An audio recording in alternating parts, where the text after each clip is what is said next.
పుస్తకాలు చెప్పలేని పాఠం అంట కోరుకుంటే చేరదంట వద్దు అంటే వెళ్ళదంట నేస్తమంటే ఏమిటంటే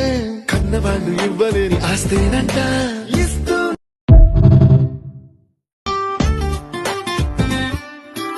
ఆటలాగా పాటలాగా నేర్చుకుంటే రానిదంట స్నేహం అంటే